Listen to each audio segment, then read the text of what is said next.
guitarra, na verdade, é um baixo, tá?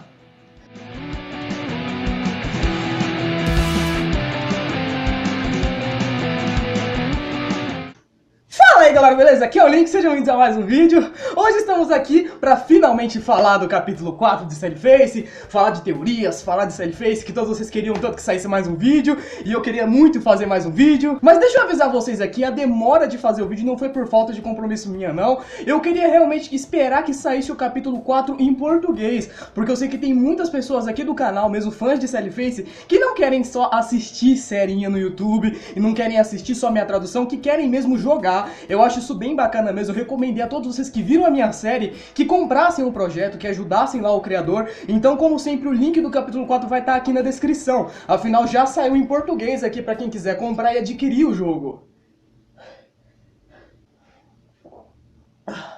Tem que parar de ficar correndo no meio do cenário agora. Só um cenário novo, calma, não precisa se empolgar. E tendo dito isso, gente, eu quero dizer aqui pra vocês, esse vídeo vai ser totalmente spoiler do capítulo 4. Então, pra quem não jogou o jogo, não vai jogar, recomendo que veja a série do capítulo 4 aqui do canal. Também tá aí na descrição, ok? Na série rola todo o capítulo 4, eu joguei, acompanhei tudo com vocês. E preciso que vocês assistam essa série, porque esse vídeo aqui vai ser totalmente spoiler. Até porque vão ser teorias minhas. Por que vai acontecer no capítulo 5, no capítulo final de Sallyface?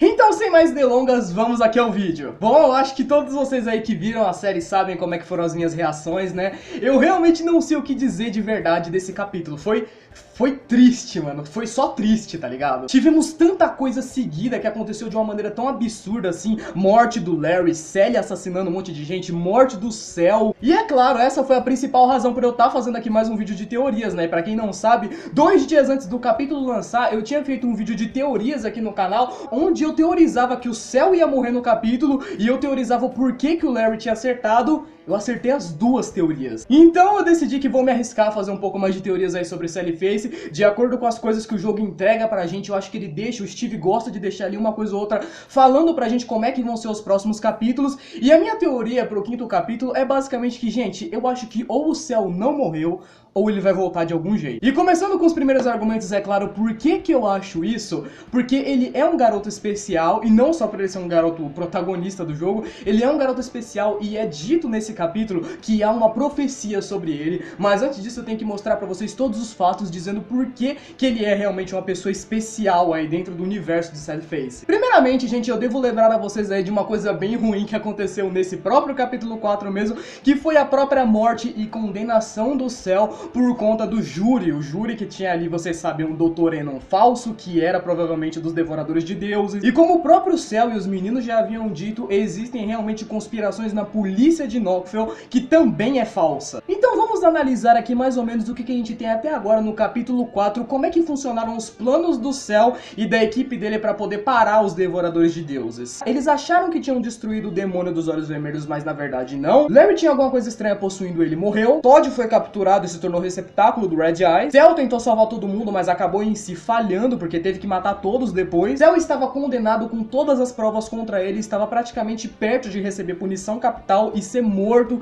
justamente pelo crime que ele cometeu. Vocês concordam comigo que é um pouco estranho da parte dos Devoradores de Deuses terem mandado um falso Dr. Enon para poder falar todas aquelas coisas só para poder garantir que o Cell fosse morto? Por que é tão importante assim que o Cell fosse morto, que ele não saísse da cadeia? E principalmente, por que tantos membros dos Devoradores de Deuses no mesmo local? Porque, caso não saibam, um ponto da minha teoria é que havia mais de um membro dos Devoradores de Deuses naquele local, e eu vou provar isso pra vocês com imagens.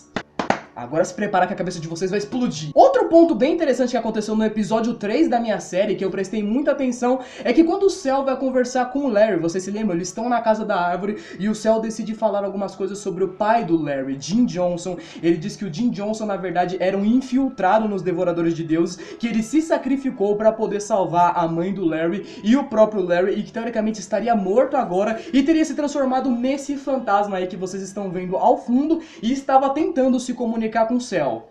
Eu acho que isso não é verdade. Não por parte do Cell, ele pode realmente ter achado que isso aconteceu mesmo, até porque ele não sabe a identidade desse fantasma, mas creio eu que esse cara não é o Jim Johnson verdadeiro e que o próprio Jim Johnson nem tá morto mesmo. Vamos levar pelo fato da história, a gente realmente não tem nenhuma prova concreta de que o Cell descobriu que o Jim Johnson tinha se juntado como infiltrado, e mesmo que ele queira muito acreditar que o Jim Johnson era o infiltrado do local, creio eu que ele realmente era um dos membros dos Devoradores de Deuses, e creio eu, inclusive, que ele era um dos membros principais ainda. Nós vimos no minigame do segundo game que existiam ali, digamos assim, 3 púlpitos de altar no meio do pessoal que estava fazendo a invocação, e o Jim Johnson estava em um daqueles púlpitos, ele era um dos membros principais. Como que o infiltrado ia virar um membro principal? E principalmente, digamos, eu preciso falar pra vocês a prova de que ele tá vivo. Voltemos então à primeira imagem de julgamento, essa imagem que tá aparecendo aqui no fundo pra vocês. Nessa imagem, gente, eu tenho um negócio muito interessante que eu sempre notei do Gabriel. Ele não muda as roupas dos personagens justamente por querer fazer as coisas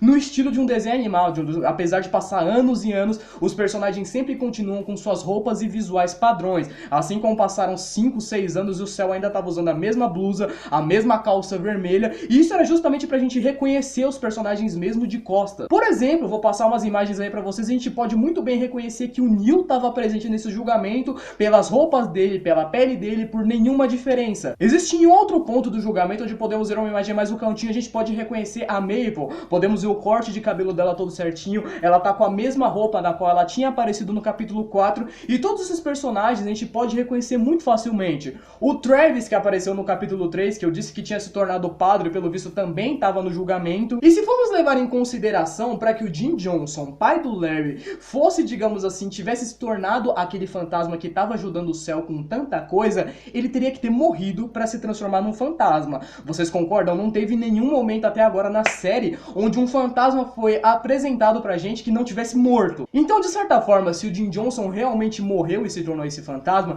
eu gostaria que você me explicasse aí nos comentários. O que ele tá fazendo no julgamento do Cell sentado ali na última fileira? Tá começando a sentir? Tá ficando louco. Eu tenho até outra imagem que aparece ele de frente realmente. Aqui, essa imagem vocês podem ver aí, é exatamente a mesma jaqueta preta e a mesma camiseta verde. Quando eu comentei isso daí com um ou outro inscrito no Discord, eles diziam que poderia ser uma certa coincidência. No começo, gente, eu até comecei a acreditar, mas realmente se a gente olhar direitinho pra imagem do próprio julgamento, tem um monte de cadeiras vazias. Não tinha necessidade nenhuma do Steve Gabriel desenhar um cara aleatório ali só pra poder tampar espaço. De acordo com as notícias que a gente tem, o Cell é um assassino muito conhecido realmente, então se fosse pra poder tampar as cadeiras, o Steve podia simplesmente ter desenhado um monte de figurantes ali, poderia ter desenhado muitos personagens aleatórios, mas a gente tem uma visão de costas e a gente tem uma visão de frente desse cara, que tem a mesma roupa que o Jim Johnson, que é careca também, e que por uma pura coincidência o rosto desse cara não aparece em nenhum momento no capítulo, ele não fala nada, mas ainda assim ele tá ali e tem o mesmo visual do Jim Johnson, que só foi mostrado pra gente uma vez. Eu me recuso a acreditar que é uma coincidência. E acho que a partir desse ponto do vídeo eu já consegui meio que provar o meu ponto aqui. Jim Johnson estava presente então no julgamento do Cell, mas então se ele não era um membro, se ele era um membro infiltrado, digamos assim, ou alguma coisa do tipo, se ele era realmente um herói, o que ele tá fazendo no julgamento do Cell, primeiramente, e segundo, como que ele sabe quem é o Cell? Porque, digamos assim, o Jim Johnson, ele desapareceu quando o Larry tinha por cerca de 8, 10 anos, que eu me lembro direitinho na história, não me lembro a data certa, mas quando ele desapareceu, o Larry nem tinha conhecido o Cell ainda. Então se ele tava desaparecido há tanto tempo assim, e digamos assim, tava morto, ou então tava dentro dos Devoradores de Deuses e não tava recebendo informação nenhuma por ser um infiltrado, como que ele sabe quem é o Cell, onde que ele ia ser julgado, etc. E principalmente, o que ele tava fazendo ali dentro daquele local. Eu acho que já consegui meio que provar o ponto que eu queria provar aqui pra vocês até agora. Existe alguma coisa sobre o Cell, digamos assim, que faz dele ser uma pessoa especial, com qual os Devoradores de Deuses tinham que se livrar dele pra poder continuar com o culto, pra poder continuar com as coisas que eles estavam fazendo durante até agora os momentos no game. E digamos que esse plano deles meio que deu certo. Eu acho que não deu certo pelo fato que eu já tinha provado pra vocês na teoria do episódio passado. Já houve um momento, gente, no capítulo passado, acho que foi até no capítulo 2 em si, que a senhora Rosenberg disse abertamente que o Cell não tinha só uma vida, e justamente ninguém tinha entendido por que ela tinha dito visto isso exatamente do nada, assim, mas nesse capítulo 4 a gente tem uma ideia mais ou menos do que pode se acontecer. Uma informação importante, inclusive, porque o Steve Gabe mostrou essa cena no trailer, mas ele cortou o pedaço na qual a Sra. Rosenberg fala exatamente sobre uma profecia. Nesse exato pedaço que eu tô mostrando o print aí pra vocês, a Sra. Rosenberg fala que a guitarra do céu contém magia de outro mundo e que parece que a profecia era mesmo verdadeira. Então a gente pode datar aqui que existe uma profecia sobre o céu e que a Sra. Rosenberg já acreditava há tempos que o Saul era o cara dessa profecia, e por conta disso ela soltou alguma coisinha sobre ele ter mais de uma vida. Aquele fantasma tem ajudado o Cell desde o capítulo 2, diversas e diversas vezes disse pro Saul que ele não pode ter medo de morrer, que ele é especial e que ele tinha que se desapegar dessa vida, desse mundo, para poder continuar. E o meu último ponto eu gostaria de falar aqui, realmente, vocês já perceberam que o Cell ele foi um dos únicos que não foi possuído pelo Red Eyes? Isso não é um segredo para qualquer pessoa que já jogou os capítulos de Cellface, mas vocês já perceberam que o Red Eyes, ele já apareceu, digamos assim, de frente com o Cell umas 3 vezes no mínimo. Existe até uma teoria muito aceita aí pela fandom, que foi extremamente aceita e que pra mim faz um sentido absurdo, que diz que a razão do suicídio do Larry, inclusive, era porque ele estava sendo possuído aos poucos pelo Red Eyes. A gente pode ler naquela carta dele que ele diz que tem algo contorcendo a pele dele, que tá ficando cada vez mais forte, que ele não pode aguentar, e justamente eu disse pra vocês isso na minha teoria do capítulo 4, eu falei que provavelmente o Larry tinha se matado justamente pra não prejudicar o Saul, e se ele fosse possuído pelo Red Eyes, ele obviamente ia prejudicar o Saul. Então a gente pode dizer, digamos assim, na teoria, que na noite em que a gente viu ali o Cell e o Larry investigando juntos, etc., indo nos apartamentos Edison, o Larry tava começando a ser usado como receptáculo pro Red Eyes, e justamente pelo fato dele ter se matado, eles precisaram pegar outra pessoa ali, pegaram um Todd de última hora e invocaram o Red Eyes nele. É uma teoria que faz bastante sentido, na verdade. Então a gente pode dizer, teoricamente, que a gente teve um dia inteiro que o Cell tava andando com o Larry, que por sinal já estava começando ali a sentir as influências do Red Eyes, de frente pro Todd, que também tava com o Red Eyes. No primeiro capítulo ele se encontra de frente com o Red Eyes na casa do Larry, inclusive, e no segundo capítulo ele se encontra com o Luke, a versão física exatamente do Red Eyes. E em todas essas versões, o Red Eyes nunca passou uma única influência pro Cell. Isso é claro, tirando o fato de tudo o que aconteceu no próprio capítulo em si. A gente viu que não só por conta do Red Eyes, mas o Cell enfrentou The Endless One. The Endless One não era algo que tinha sido contado pra gente muito, a não ser pela senhorita Rosenberg, que por sinal disse que a história do Terrence era mais ou menos a mesma coisa. Vocês, não sei se vocês perceberam, mas vejamos a história do Terrence, digamos assim. O The Endless One criou influência sobre todas as pessoas da família do Terrence. O Terrence expulsou ele, lutou contra ele e matou todas as pessoas da família dele, assim, perdendo tudo que ele tinha.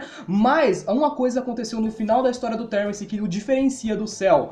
O Terrence foi possuído no final, o Cell não. A Rosenberg, que conhece assim tanto a história do Terrence, e ela não sabia o que tinha acontecido com o Terrence, muito provavelmente ela podia achar que ele era o garoto da profecia e não o Cell. Então justamente por conta disso, talvez ela tenha duvidado que o Cell era o garoto da profecia. Eu sei que é uma teoria meio louca, digamos assim, da minha parte, mas eu realmente acredito que faz sentido. Eu acho que na minha cabeça faz sentido. Eu não sei ao certo se na de vocês fazem sentido, e é claro, eu quero que vocês sempre comentem alguma coisa aí pra poder acrescentar mais coisas na teoria. Caso não esteja tão boa assim, eu vou acrescentar mais coisas e mais comentários para que a gente possa continuar seguindo com isso. Afinal de contas, apesar do Cell ter conseguido parar as influências do Red Eyes nas pessoas do apartamento Edison, tendo matado todo mundo assim, digamos, a gente sabe que ainda tem muita coisa para acontecer, justamente por conta de que os planos do Cell, eles praticamente deram todos errados, menos, é claro, a parte dele ter que morrer para poder fazer alguma coisa importante, digamos assim. A gente sabe que o nome do jogo é Cellface e muitas pessoas acham que a Ashley vai protagonizar o último capítulo,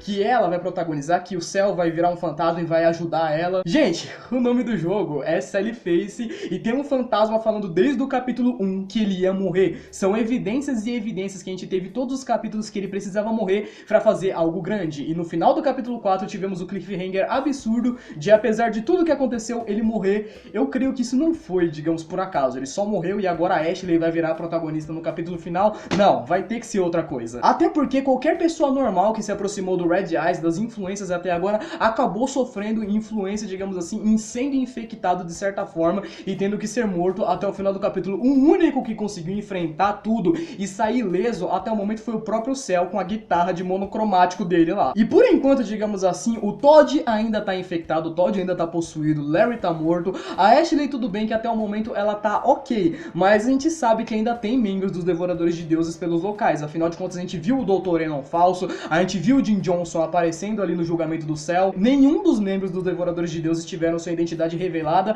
A gente viu no capítulo 4 uma imagem, digamos assim, de uns 10 deles invocando o Red Eyes de novo com aquela espada negrona lá. Então, teoricamente dizendo, o céu conseguiu meio que parar uma das invocações deles, mas foi só isso.